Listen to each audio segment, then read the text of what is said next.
Senhoras e senhores, muito bom dia a todos e obrigado por aguardarem. Sejam bem-vindos à teleconferência da Marisa para a discussão dos resultados referentes ao primeiro trimestre de 2020.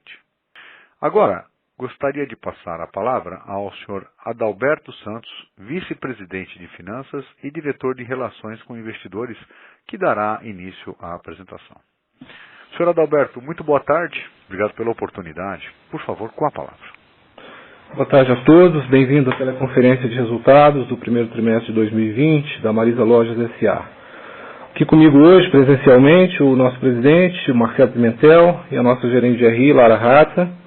Remotamente também participando o nosso vice-presidente comercial, Marco Muraro, e o nosso vice-presidente de operações, Alberto Kuhn.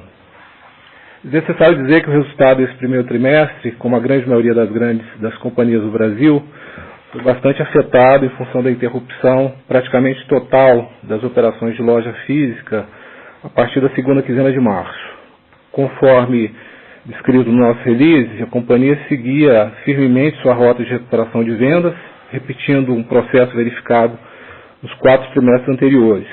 Todos os demais pilares da operação também bastante eficientes, como o SG&A e a operação de produtos e serviços financeiros.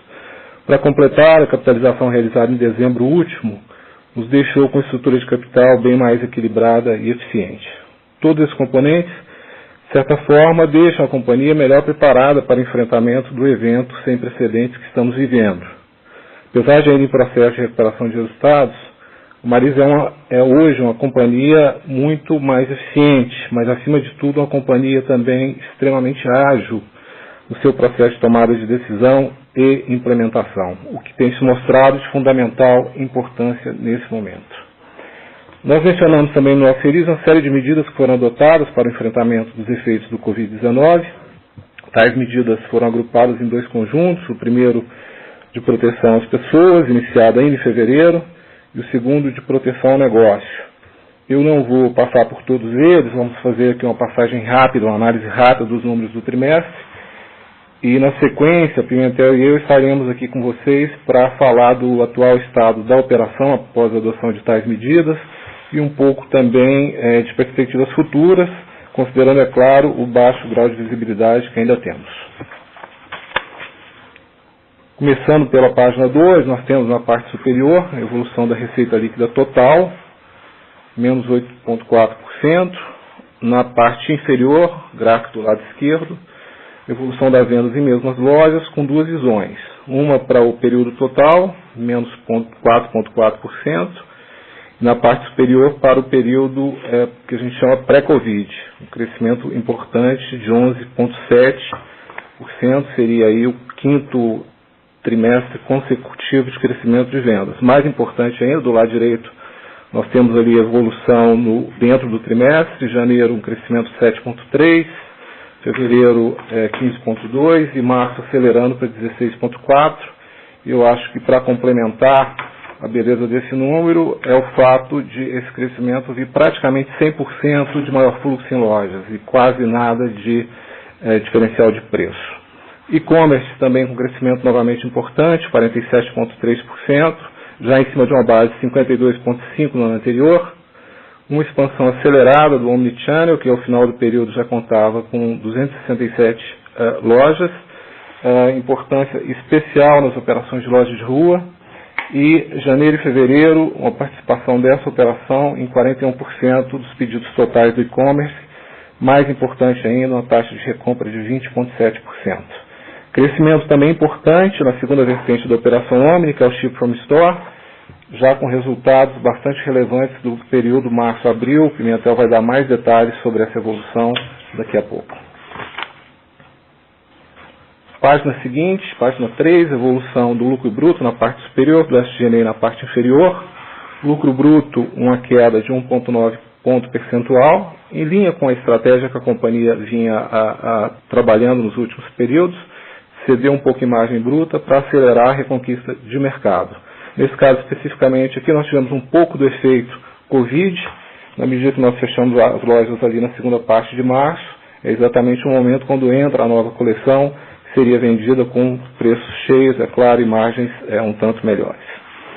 Na parte inferior, a SG&A, crescimento 3,8 em linha com a inflação. Detalhe importante aqui é que é o principal grupo que compõe a SG&A, no caso das despesas com venda, que representa aproximadamente 80% da estrutura, apresentava uma queda de 2,1 pontos percentuais, em função dos trabalhos realizados ali pelo CON e equipe, ganhos estruturais, ganhos de eficiência estruturais, mais uma vez, na estrutura de SG&A da companhia. A parte de D&A, que apresentou um pequeno crescimento, esse crescimento deriva de investimentos realizados em tecnologia, basicamente no suporte aí à operação Omni.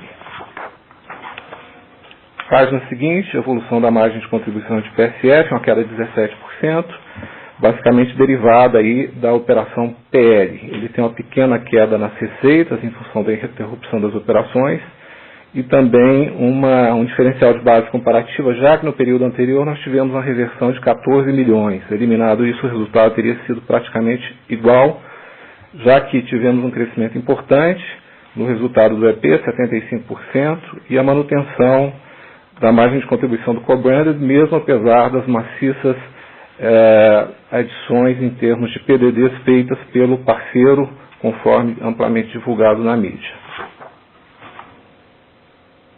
Página 5, evolução da carteira do PL na parte superior e do EP na parte inferior. A carteira do PL, ela tem duas questões de diferencial de base comparativa. Quando nós olhamos a linha, a perda sobre carteira, ela acaba sendo afetada pela reversão que aconteceu no período anterior.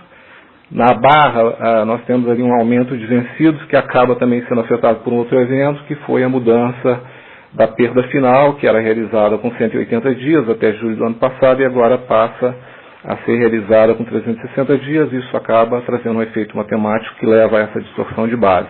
A carteira, em geral, ainda mantém-se uma condição bastante saudável, exatamente na mesma condição da carteira do EP, conforme verificado abaixo. Tanto o nível de perdas na linha, quanto o nível de vencidos se mantém em níveis bastante saudáveis, conforme períodos anteriores.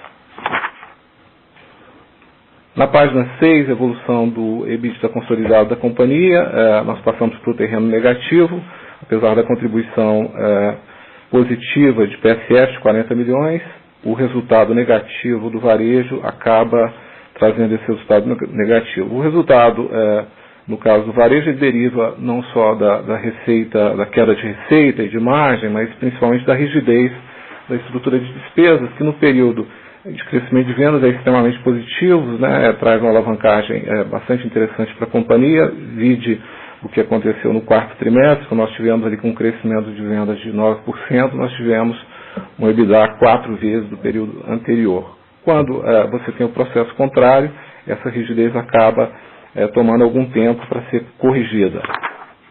Na página seguinte, a evolução do resultado líquido, resultado refletindo principalmente a queda da operação varejo. Nós passamos de um resultado negativo de 40,9 para 107,1 milhões negativos.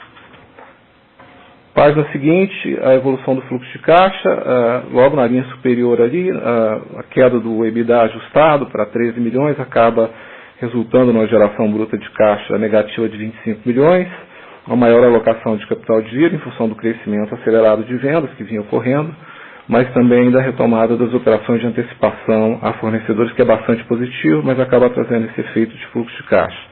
No período também as amortizações, antecipações inclusive foram realizadas em função do follow-on realizado em dezembro. Mas apesar disso, fechamos com caixa ainda na condição de 251 milhões na virada do Covid, no pré-Covid. Com isso, a nossa dívida líquida ela tem uma redução importante, passa de 670 milhões para 391. O eixo, dívida líquida EBITDA, ele sobe para 3,3, mas a alavancagem de balanço sofre uma redução importante de 50% para 33%. Em relação ao resultado, eram essas as considerações. Nós separamos alguns pontos aqui, elencamos alguns pontos para comentar com vocês sobre a condição atual do negócio e perspectivas futuras.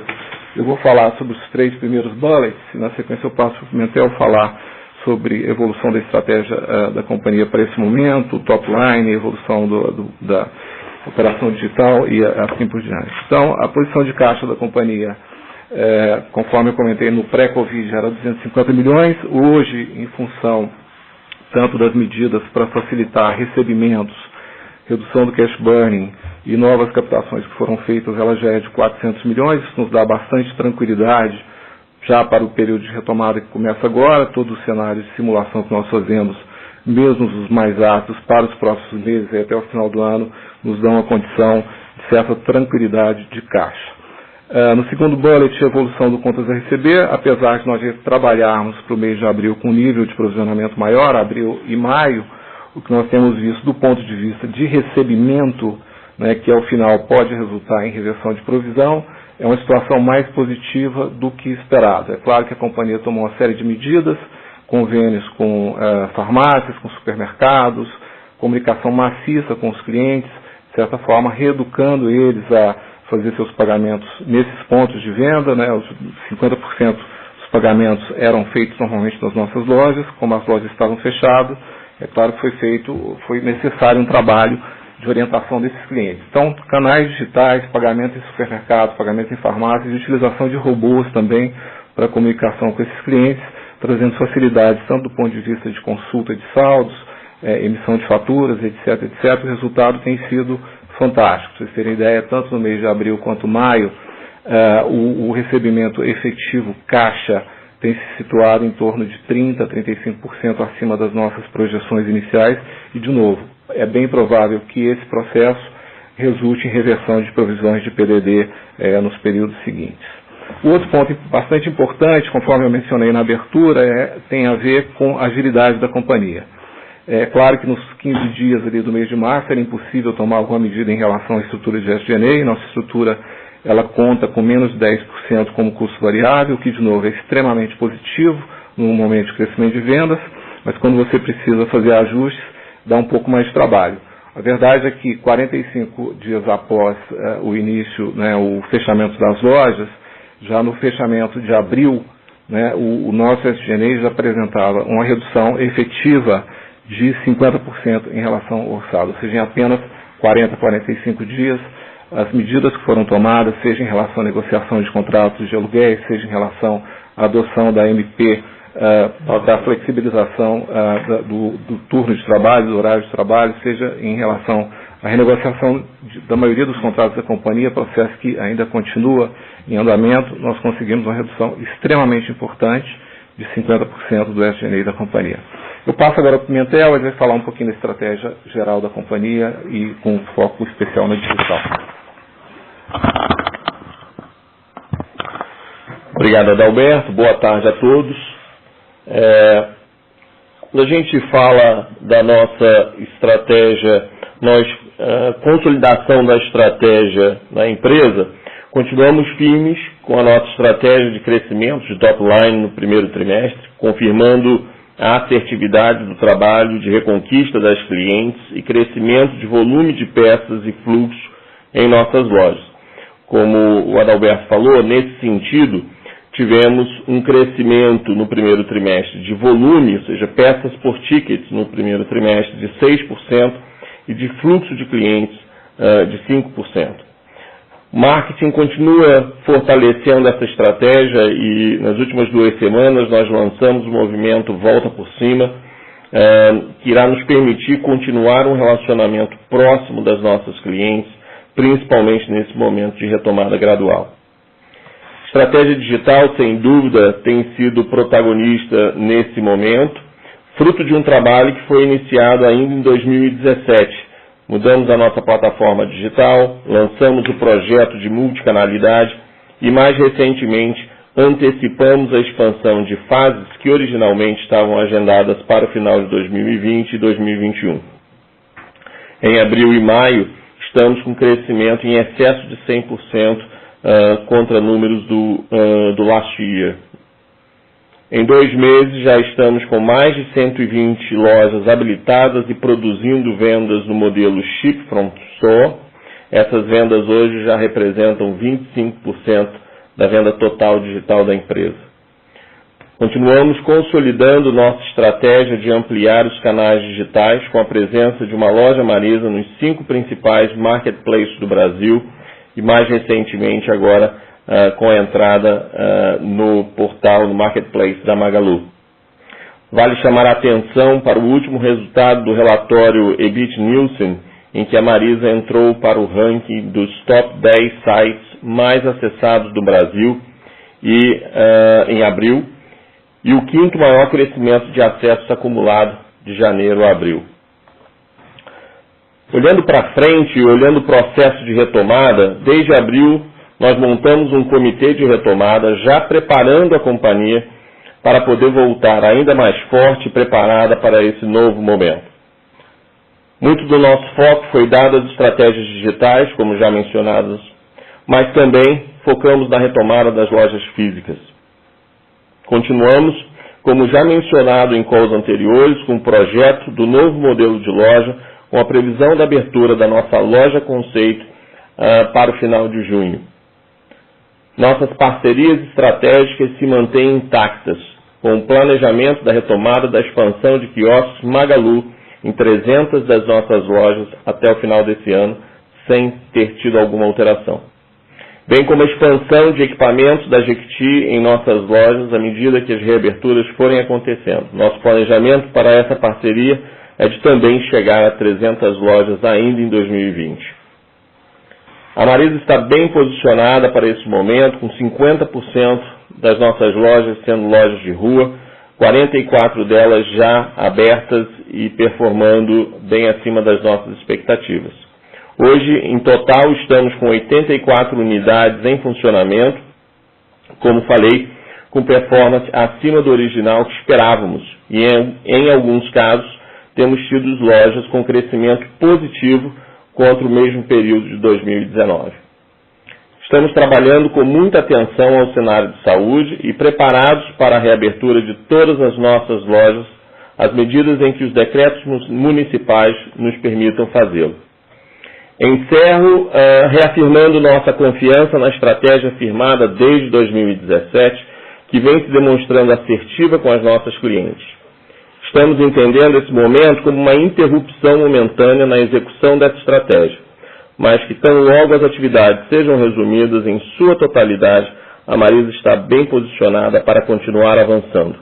Por outro lado, esse momento nos proporcionou a oportunidade de acelerar e antecipar nossas estratégias digitais, o que trarão benefícios ainda em 2020. Mantemos o nosso compromisso de trazer às nossas clientes mais moda, tendência e qualidade com preços acessíveis. Muito obrigado a vocês aqui. Agora a gente fica disponível para perguntas e comentários. Muito bem. Senhores convidados, iniciaremos então uma rodada de perguntas e respostas. Para fazer a sua pergunta, basta digitar *9 no seu telefone. Agradeço a todos que já estão na fila aqui. E vamos começar pelo Felipe Casimiro, do HSBC. Felipe, boa tarde. Boa tarde. Boa tarde a todos, Pimentel, Rodoberto, boa tarde. Primeira pergunta, eu queria explorar um pouco mais sobre o e-commerce, mas na verdade do lado qualitativo, né? Visto que o canal já apresenta um crescimento bem forte aí nos últimos trimestres. Então, se puder passar um pouco de detalhe como está a evolução do NPS, do e-commerce, e como está o nível de satisfação, o tempo de entrega, desde que começou a quarentena também, acho que seria importante de entender, e como que foi o desempenho no canal em abril e maio, se não puder passar um número, pelo menos como foi a evolução, acelerou. Vocês comentam, né, abril 82% e maio 100%, mas, enfim, só para entender mais o qualitativo desse crescimento forte, né. E minha segunda pergunta, talvez seria mais para o Adalberto, sobre produtos financeiros, né. Então, a gente vê um forte crescimento na receita de empréstimo pessoal. Então, se você podia passar um pouco mais de detalhes sobre o crescimento e ainda sobre o EP, a gente ainda não vê os reflexos da crise do Covid, né, em níveis de provisão e perda. Então, o que a gente deve esperar de evolução da contribuição de produtos financeiros nos próximos trimestres? Obrigado, essas são as minhas primeiras perguntas. Obrigado. Felipe Pimentel aqui. Primeiro, aí eu passo para o Adalberto. Com relação ao e-commerce, e aí eu diria com a plataforma digital como um todo, acho que o benefício que a Marisa está tendo nesse momento é exatamente pelo fato de isso ser parte de um projeto que começou no final de 2017. Vocês vão lembrar, a gente trocou a plataforma para o Hybris em 2018. No final de 2018 nós começamos o programa de multicanalidade em parceria com a Lynx. Portanto, por exemplo, que Clique e Retire já estava consolidado nas nossas lojas. No início do primeiro trimestre nós já estávamos com 30 lojas no piloto de Ship from Store, ou seja, todo esse processo de azeitar a operação já estava acontecendo. Então, quando a demanda veio, nós estávamos muito bem preparados. O que a gente tem visto é dois lados muito positivos e um desafio. Eu diria que primeiro, olhando para a questão de positividade, o Adalberto fez menção aqui sobre a agilidade da Marisa. Se vocês pensarem que hoje, em março, nós estávamos lá com 30 lojas em piloto, nós já estamos com excesso de 130 lojas operando Ship from Store e operando isso muito bem. Essa agilidade que o time, nós fizemos treinamento remoto, treinamentos digitais, e todo o processo do time de TI, do time digital, em colocar isso de pé, foi nada menos que fenomenal. O que a gente também, você mencionou sobre o NPS digital. A gente começou a acompanhar isso agora. A gente não estava acompanhando originalmente a parte digital, estávamos focados no físico.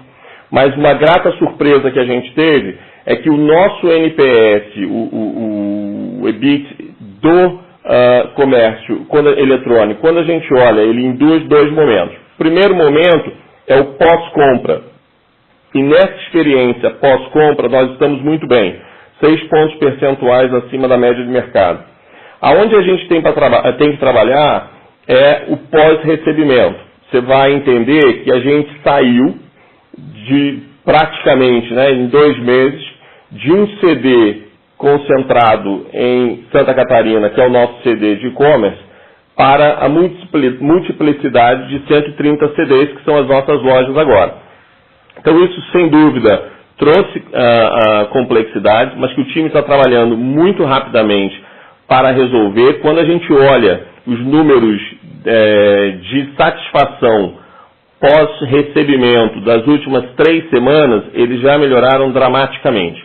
E o ponto que eu termino aqui, antes de passar para o Adalberto, é a questão de uma ambição que a gente sempre teve, que é basicamente parar de dizer não para cliente. À medida em que nós disponibilizamos o estoque que nós temos em loja, mesmo que eu não tenha esse produto no CD, a gente, da noite para o dia, multiplicou. E isso tem sido o grande sucesso da nossa venda digital, porque ela não mais depende de volumetria ou sortimento de um estoque no CD de Santa Catarina, porque hoje, independente de onde está, a cliente está sendo atendida. Nesse contexto, tem sido visível, marcante e, confesso, impressionante, à medida em que a gente habilita a loja, a venda continua crescendo. Um marco para nós foi agora em maio. Nós estávamos com a expectativa, vocês sabem que Dia das Mães é a segunda data mais importante. A gente esperava naturalmente ter um pico no e-commerce até o Dia das Mães e uma queda gradual pós-Dia das Mães. Essa queda não aconteceu. O pico de vendas permaneceu, a nossa venda média diária continua muito alto. Falando em crescimento, nós tivemos aí 85% de crescimento em abril e estamos em excesso de 100% de crescimento agora em maio. Adalberto. Felipe, boa tarde.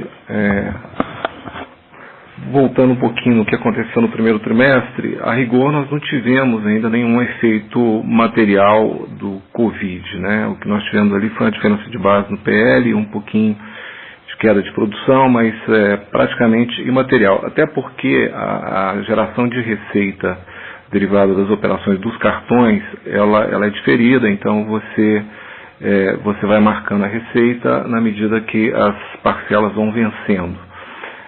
Isso nos remete ao fato de que, como a duration das duas carteiras é relativamente longa, do ponto de vista de geração de receita, nós não devemos ver um efeito relevante no resultado. Nós devemos ter, sim, um avanço na PDD. Pelas nossas projeções, nos próximos meses, essa PDD ela deve avançar aí pelo menos 30% em relação ao histórico que nós tínhamos. Tá? Então, com certeza, isso vai afetar materialmente os resultados, apesar de que, pelo que nós temos visto, é bem provável que haja um processo de reversão dessas PDDs nos trimestres ali adiante.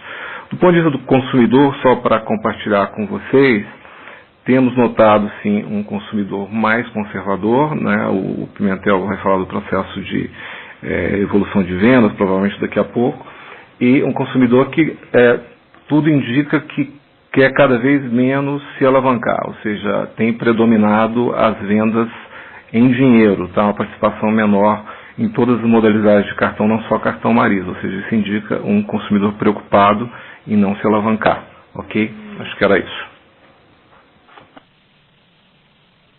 Tá certo, muito obrigado pela resposta.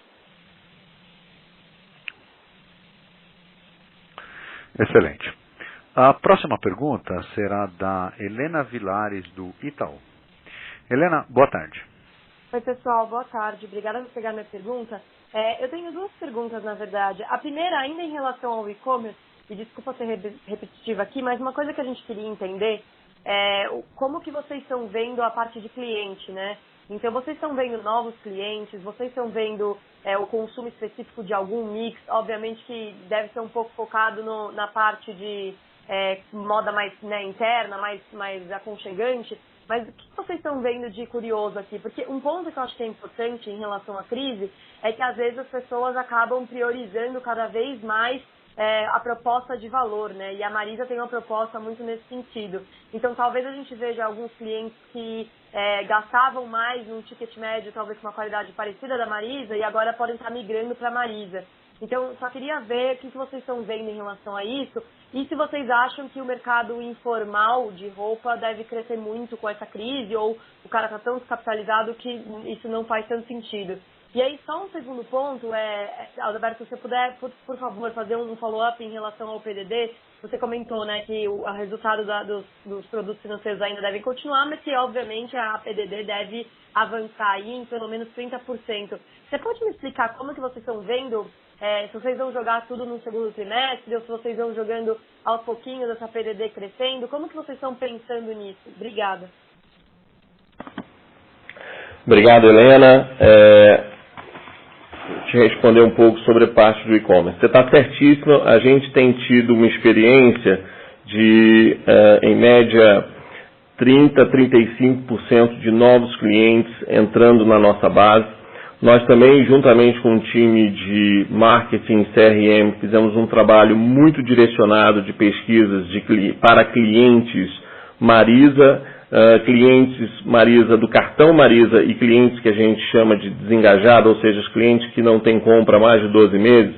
E durante o mês de abril e maio temos feito um contato direcionado com esse público, e isso tem reativado uma base muito importante para a gente no e-commerce, na nossa base. O que a gente tem como ambição, cada vez mais, é criar o que a gente chama de cliente multicanal. Todas as nossas pesquisas mostram que essa é a nossa cliente ideal, porque ela tem um ticket médio muito maior, ela tem uma frequência muito maior e ela é muito mais fidelizada. Então, todo o trabalho que o time de CRM tem feito, juntamente com o time digital, é em busca de incrementar essa base. Com relação à nossa proposta de valor, e talvez deixa eu te falar um pouco antes sobre a questão de categorias. Fora as categorias, né, tradicionais da Marisa, e aqui falando de moda feminina, o que a gente tem notado é um incremento muito grande nas categorias de lingerie. Para vocês terem uma ideia, lingerie hoje está positivo comp na venda total dela contra o last year. Então, lingerie está sendo um sucesso absoluto, principalmente no que a gente chama da linha noite, que é aquela parte de pijamas, a parte o lingerie mais tradicional.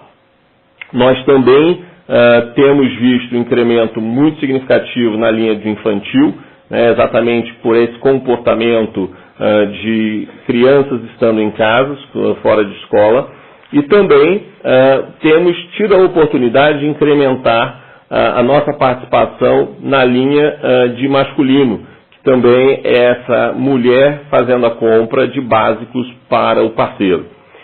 Nesse contexto, a gente tem trabalhado, de novo, tanto com o time digital quanto com o time de marketing, para garantir que, ao experimentar essa proposta de valor Marisa, a gente consiga manter e fidelizar essa base. Você tocou na questão de proposta de valor. A gente acredita muito nisso. Todo o trabalho que foi feito desde o relançamento da marca no início de 2019, aonde a gente lançou o nosso moto de mais moda, mais tendência, mais qualidade, com preço acessível, no momento como esse, a Marisa se torna um player muito bem posicionada para atingir ou viver um comportamento de trade down que potencialmente possa vir a ter. Então, o que a gente tem visto, sim, é uma base nova de clientes entrando, clientes que também estavam experimentando outros players, e nesse momento a Marisa se torna uma proposta de valor e custo-benefício muito atrativo. Fechando com relação à questão do mercado informal e mercado regional, eu acho que mais uma vez nós temos uma oportunidade aqui. Não só porque eles estão descapitalizados, mas porque em momentos como esses, pessoas vão procurar marcas sólidas que eles possam confiar, e certamente na rua a Marisa é a marca mais sólida, mais confiável e mais tradicional. A gente tem cada vez mais visto um comportamento de one-stop shops, onde as mulheres não vêm comprar somente roupa para elas, mas um incremento do nosso setor de infantil e masculino, confirmando essa tendência que a gente acredita a Marisa vai estar muito bem posicionada para tirar proveito nesse novo modelo, nessa nova realidade, uma vez que as lojas forem reabrindo. Como eu mencionei para vocês, as nossas lojas de rua, que já estão abertas aí, muitas delas agora já há 2 meses, vêm performando bem acima da expectativa que originalmente nós tínhamos planejado lá em março, quando a gente foi fazendo os planejamentos. Logicamente isso é muito vivo e a gente vai ajustando semanalmente essas projeções, mas temos tido exemplos muito positivos, como eu falei, de compra inclusive positivo contra o last year. Adalberto. Helena, em relação à PDD, a gente faz uma marcação base Banco Central, de acordo com as rolagens, a gente tem uma tendência crescente nas PDDs, né? Na medida que você vai tendo as rolagens ali, você vai confirmando a deterioração, as nossas projeções indicam um crescente. Na outra ponta, mas que de certa forma também compõe o todo da PDD, você tem uma reversão do IFRS, né? Isso acaba dando alguma estabilidade na PDD para os próximos períodos. Claro que nós vamos ter um repiquezinho ali em julho, mas a partir dali as nossas projeções indicam que começa a haver um processo de reversão. Então, o pior período de agora até julho, e a partir de julho, um início de reversão de PDD. Basicamente seria isso. Tá ótimo, ficou super claro. Obrigada.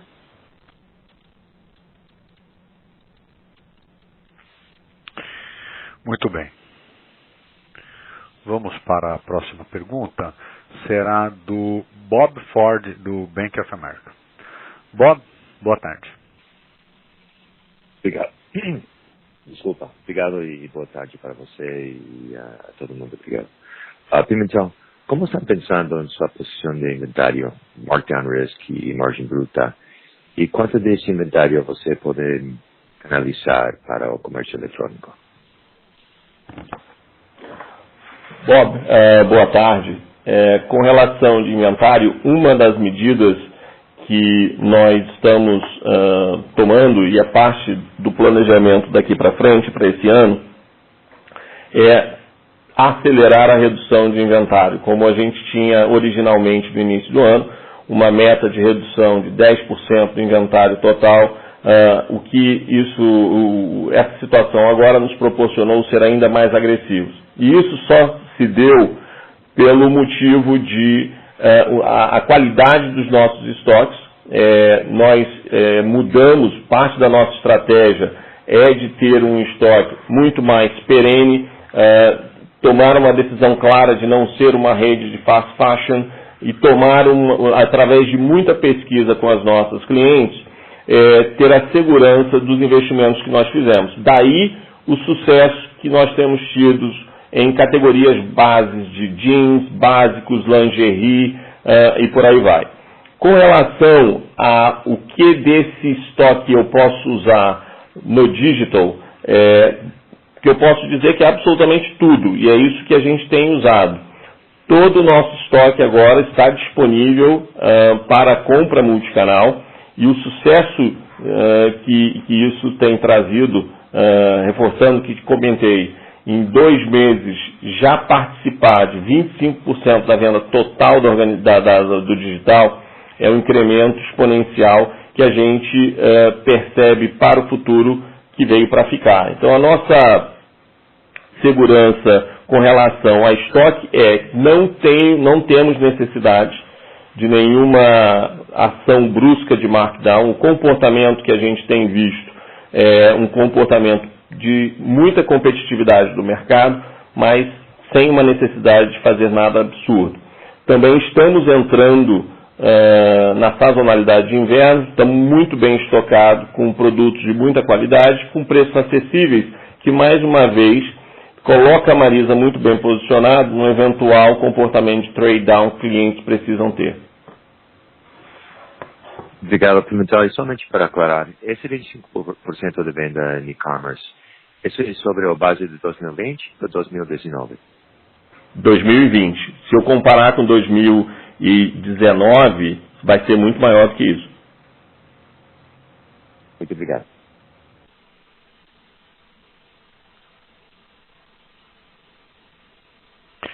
Muito bem. Na sequência, teremos conosco o Luiz Bonais, da BTG Pactual. Luiz, boa tarde. Pimentel, se vocês pudessem comentar um pouquinho sobre os planos de investimento, né, pensando no pós-coronavírus, né, vocês vêm numa toada de reforma de lojas, iniciativas multicanais, e vocês comentaram um pouco sobre essa aceleração do e-commerce. Então eu queria entender um pouco como é que fica a visão, né, como é que fica a cabeça da Marisa desses planos de investimento olhando na frente. Obrigado. Luiz, boa tarde. Em tudo que, no contexto de investimento, na estratégia digital, muito pelo contrário, nós estamos acelerando esse investimento à medida que a gente está vendo o quanto que esse canal tem respondido. Então, aqui nós temos acelerados e esperamos em breve poder trazer algumas novidades do que a gente está fazendo.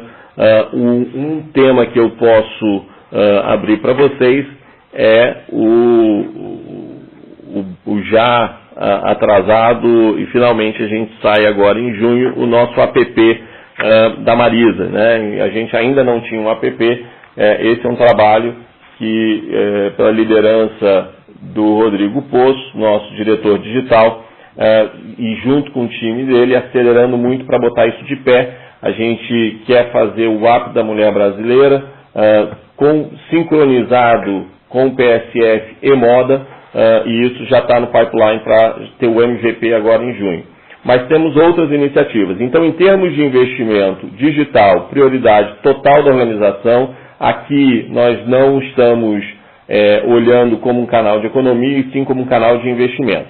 Um outro ponto que eu mencionei na minha palavra inicial, que também nós não interrompemos, é o projeto do novo modelo de loja. É muito importante para a gente acredita, como eu falei, acho que o que aconteceu agora é uma interrupção. A gente não acha que tem que mudar a estratégia da organização. A estratégia está dando certo, a gente acredita, e todas as pesquisas e feedbacks clientes nos mostram isso.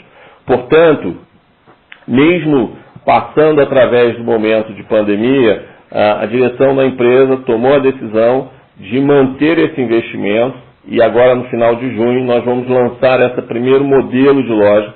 E como eu tinha conversado com vários de vocês durante todos os nossos encontros, né? O planejamento é colocar essa primeira loja de pé, aprender com ela no segundo semestre, sem dúvida tem ajustes que vocês vão fazendo naturalmente, para que sim um modelo de retomada de reformas e expansão aconteça em 2021. Esse já era o planejamento original e não muda por causa da pandemia. Excelente, Pimentel, super claro. Obrigado.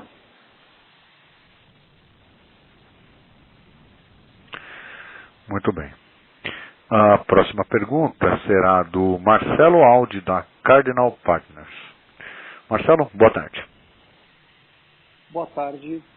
Pimentel, eu gostaria de te perguntar o seguinte. Primeiro, com relação ao comportamento do consumidor, qual é a primeira... Você já mencionou um pouco sobre isso, mas eu gostaria de perguntar um pouco mais qualitativamente.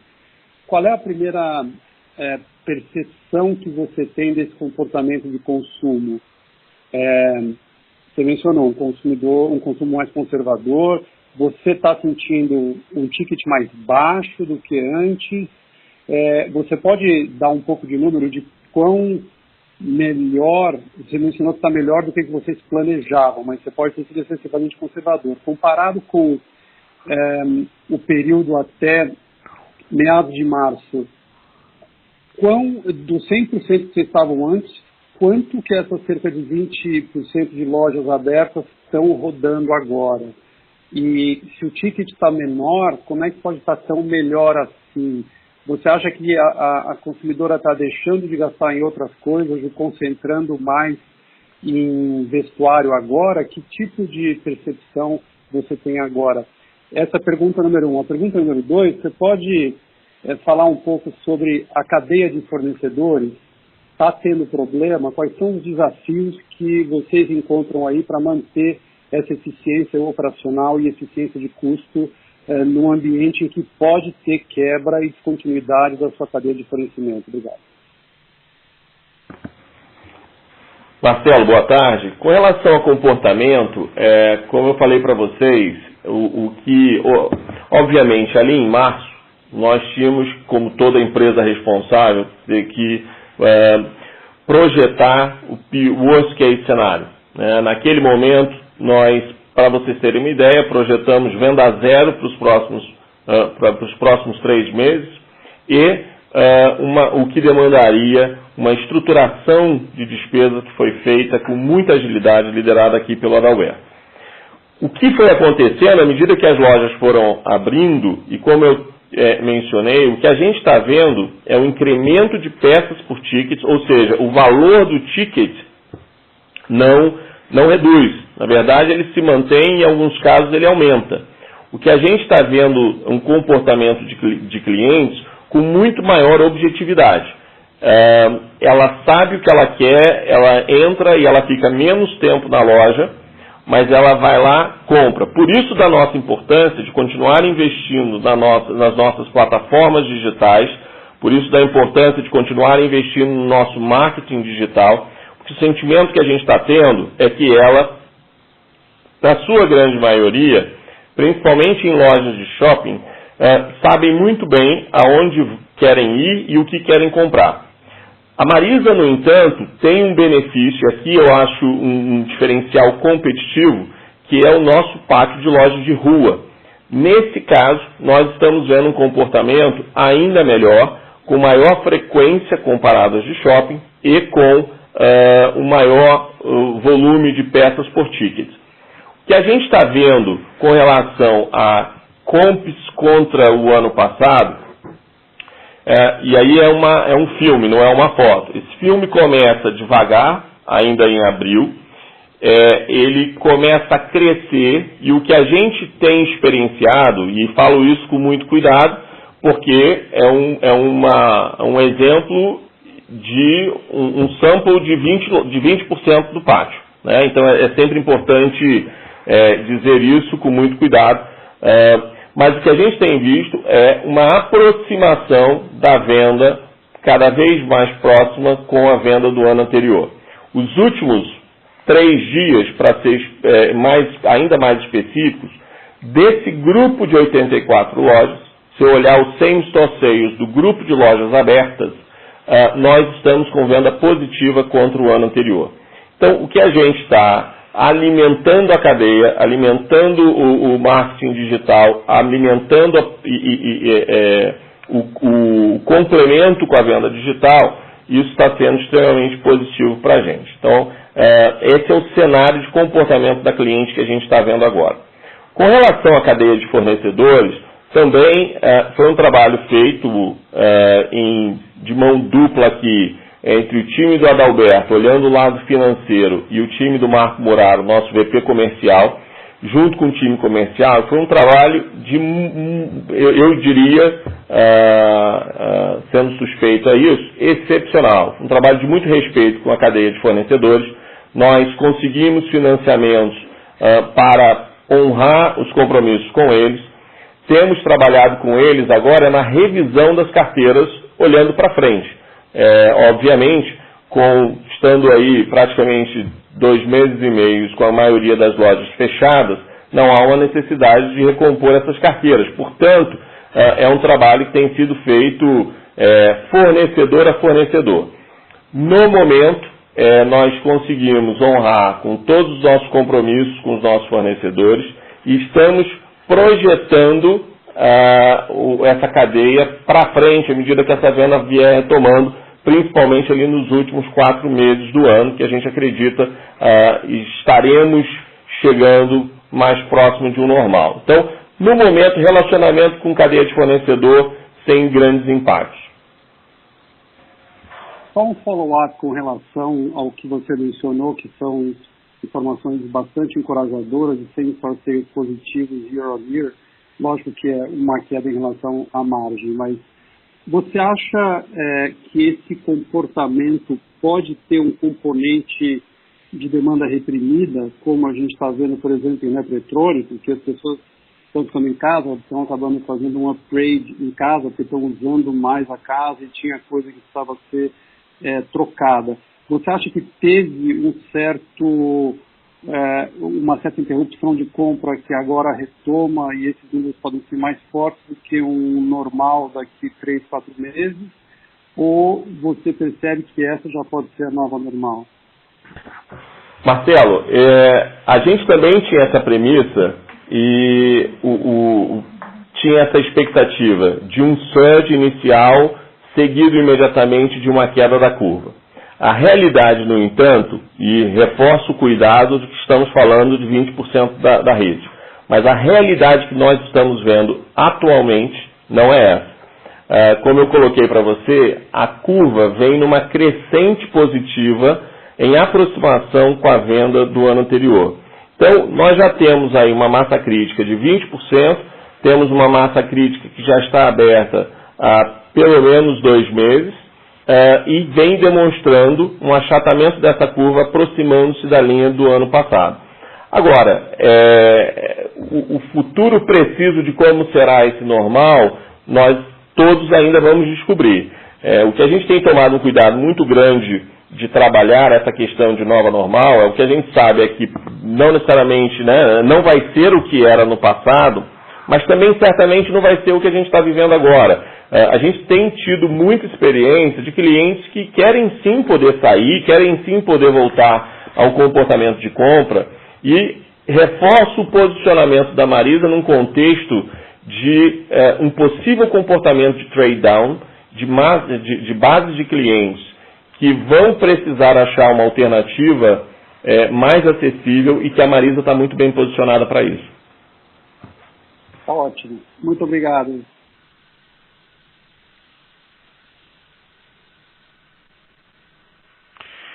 Muito bem. A próxima pergunta será do Calil de Lima, da Rich Capital. Calil, boa tarde. Boa tarde, pessoal. Eu queria explorar um pouco a parceria com a Magalu, o que vocês estão achando de... na questão da base de novos clientes, você acha que vocês estão conseguindo extrapolar novos CPFs via essa parceria? E qual está sendo a taxa de conversão do cara que ia só usar a Marisa como para retirar o que ele comprou na Magalu? Obrigado. Calil, boa tarde. O que eu posso te dizer é o que estava acontecendo até o pré-Covid, né? O projeto não era mais um projeto, né? Era um processo de rollout até então, estava indo com muito sucesso para as duas empresas e nós tínhamos recém-lançado o que era uma das nossas principais atrações para essa parceria, além do óbvio do comissionamento, que era o clique retire de marketplaces de todas as empresas Magalu, ou seja, Magalu, Zattini e Netshoes, nas nossas lojas. Para você ter ideia, o que estava acontecendo era pedidos em 500, 600 pedidos por semana por loja, nas lojas que a gente começou a fazer o rollout. E a gente ainda não tinha ido, principalmente para os estados onde eles não têm loja física, o que a gente tem a expectativa de que esse número será ainda maior. Obviamente, com a questão da pandemia, isso foi interrompido. Durante esse processo, acho que algo que também chama muita atenção e vale a pena reforçar aqui, foi o comprometimento das duas empresas em querer dar andamento com o projeto. Nós já estamos retomando o processo de construções de quiosques nas nossas lojas. Nós não reduzimos, nem a Magalu, nem a Marisa, sequer uma loja do projeto. Nós vamos entregar as 300 lojas esse ano e vamos expandir, o que nos interessa muito, o clique retire de marketplace deles, porque esse sim está trazendo muito cliente novo para as nossas lojas físicas. Perfeito, obrigado. E se eu puder fazer só um follow-up na questão de omnicanalidade, eu queria entender um pouco como está sendo construída a política de troca, né? Assim, eu entendo que nesse período vai ser meio complicado fazer troca, vocês estão entendendo isso? E referente a isso, você vai ter limitação de troca? Por exemplo, o cara compra e retira numa loja, ele pode trocar em outra loja, ou que ele vende em outro canal, ele tem essa liberdade de mover? Porque de repente, mesmo na troca, você consegue converter ele também, né? Ter uma taxa de recompra aí.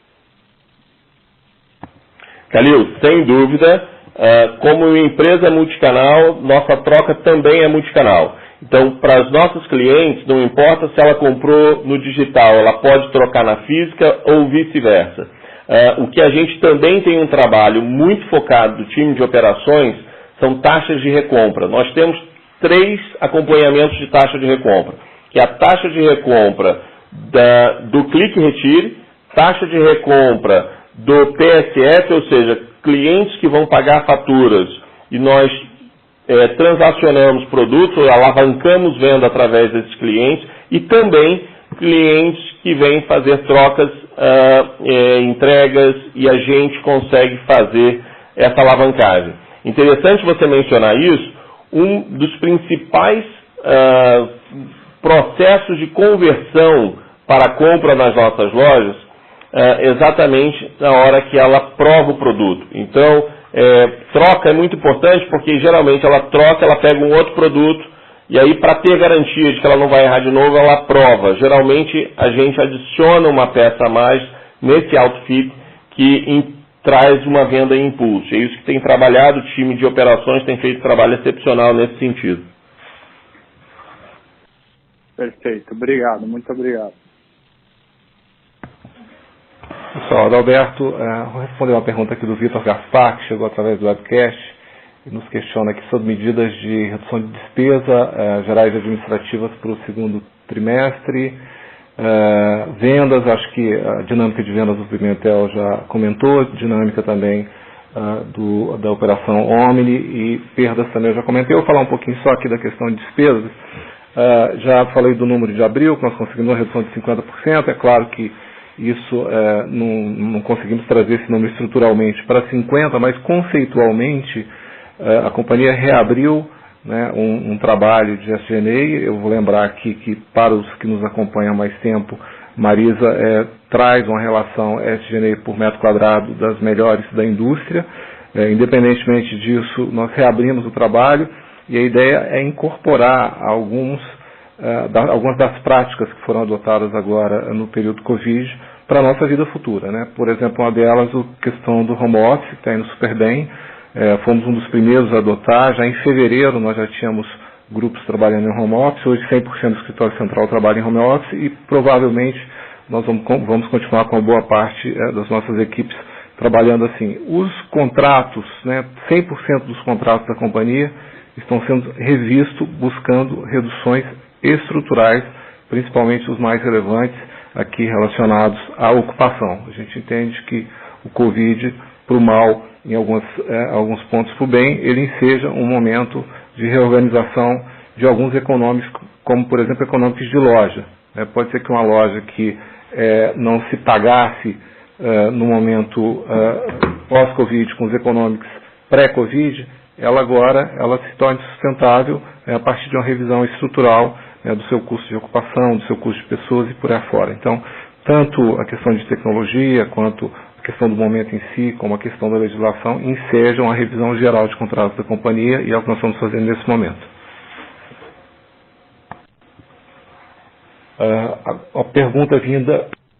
Uma pergunta agora vinda do Luiz Ferreira, da Prumo Capital, vou passar para o Pimentel. Ele quer saber se a performance de lojas de rua relativas de shopping, como é que está evoluindo isso?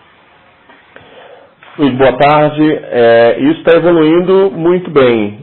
Como a gente já mencionou, isso era parte também que a gente já tinha feito, não sei quantos de vocês vão lembrar, nós, no meio do ano passado, tínhamos um dos projetos estratégicos do ano passado, foi lojas de rua.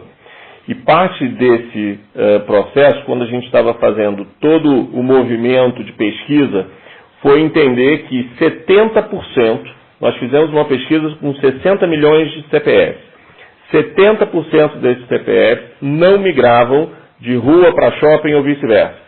Portanto, aqui nós lançamos ali no último quadrimestre de 2019, o programa específico para lojas de rua, e ali a gente trabalhou, seja com vitrine, com visual merchandising, precificação, PSF e todo o portfólio de ações que a gente já vinha conversando com vocês e que estava dando muito certo. A gente começou o ano 2019 com um gap de performance entre lojas de rua e lojas de shopping de praticamente 8%, um delta, e terminamos 19 com elas performando muito parecido. Agora, pós-pandemia ou durante pandemia, a gente está vendo um comportamento muito semelhante. Lógico que lojas de shopping ainda vamos descobrir em mais detalhes como elas vão performar, porque é um comportamento cada vez mais específico e também depende muito do trabalho que, acredito eu, o time, as empresas de shopping estão fazendo com competência de dar segurança para os clientes voltarem para shopping. Enquanto isso, e afirmo, acho que a Marisa tem o diferencial competitivo de ter esse portfólio de lojas de rua, porque não só ela está muito bem posicionada em relação a fluxo, nossas lojas são estrategicamente posicionadas perto de estações de metrô, ônibus e trem, mas também elas são pontos de coleta de clique e retire que a gente já estava vendo esse benefício pré-Covid.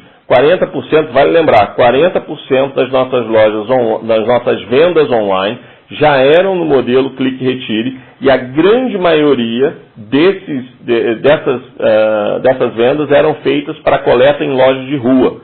E aqui nós temos o trabalho de recompra que é feito pelo time de operações, que já estavam em 25% de todos os clientes que coletam um produto acabam comprando outro. Então a gente acredita que isso só vai se fortalecer e também nós nos beneficiaremos de um possível comportamento de fechamento de lojas de concorrências menores, regionais, que não vão conseguir superar esse momento, e a Marisa vai estar muito bem posicionada nesses locais para continuar avançando na sua estratégia de lojas de rua. Pessoal, tem mais duas perguntas aqui que eu acho que são importantes para compartilhar com todos, vinda pelo webcast, e as duas conectadas entre si. Uma é uma pergunta do Vitor Vasquez, da Prumo Capital, relativa à questão de queima de caixa. É isso mesmo, né? Bom, até o final do ano. Conforme eu mencionei, Vitor, todas as simulações que a gente rodou de estresse nos deixam relativamente tranquilos, pelo menos nesse horizonte médio prazo, em relação à caixa. E aqui não dá para olhar só a queima, né? Tem que olhar também a entrada, né? Nós temos vários cenários simulados de retomada de vendas. Nós contingenciamos boa parte dos investimentos. Acho que o Pimentel falou aqui da manutenção dos investimentos relacionados a projetos estratégicos, basicamente a loja nova e ao Omni. Os recebimentos eu comentei que estão nos surpreendendo positivamente, entradas de caixa positivamente, e a companhia, após algumas captações que foram feitas recentemente e rolagens, ela praticamente não tem compromissos financeiros no segundo e terceiro trimestre, alguma coisinha menor no quarto trimestre. Mas o certo é que no net, entre queima de caixa e novas entradas, a posição líquida de caixa da companhia segue relativamente confortável. Eu digo relativamente porque é um momento de vigilância até dezembro, mesmo num cenário de vendas bem comprimidas. Tá? No pior dos cenários, a gente ainda segue tranquilo em relação à caixa. O que nos leva à segunda pergunta, que é termos de covenant. Né? O Antônio Castrucci, do Banco Plural, nos pergunta sobre os termos de covenant. Se seria difícil cumprir os 3.5, com certeza, né? Com certeza, nós já até antecipamos essa conversa junto aos bancos e agentes fiduciários, não só antecipamos, como formalizamos um pedido de waiver para os próximos 2 meses, porque, apesar da questão do caixa trazer essa certa tranquilidade, você tem uma compressão do EBITDA a 12 meses. Nós não podemos esquecer que a Marisa vinha num processo de recuperação. O EBITDA dela vinha em processo de recuperação, então o EBITDA arrastado, ele ainda estava sendo recomposto. Né? Se você tem agora uma interrupção nesse processo, o EBITDA a 12 meses, é claro que vai cair, pode ficar no campo negativo até aí durante 1 ou 2 períodos, e por isso nós já antecipamos conversas com os bancos. Eu acho que total receptividade, até porque não é só o caso da Marisa, acho que várias empresas, né, para não falar a maioria delas, vão estar conosco nesse momento. Mas a receptividade total bastante positiva aí por parte dos bancos. Acho que era isso, acho que não tem mais nenhuma pergunta. Muito bem. Dessa forma, a audioconferência da Marisa está encerrada. Retornamos a palavra, assim, ao palestrante, Sr. Marcelo Pimentel, para as considerações finais. Por favor, Marcelo. Boa tarde a todos. Queria agradecer a vocês pela participação. Acho que foi bastante positiva poder estar aqui com vocês e colocar um pouco de luz em tudo que tem acontecido. Reforçar também a crença de toda a companhia na estratégia. Nós pretendemos nos manter fiel à estratégia, que vem dando muito certo, e também enaltecer aqui ao time que tem feito um excelente trabalho. O Adalberto mencionou sobre a agilidade de um time. Eu acho que isso, sem dúvida, no momento como esse, se torna um diferencial competitivo que a Marisa tem sabido fazer tão bem.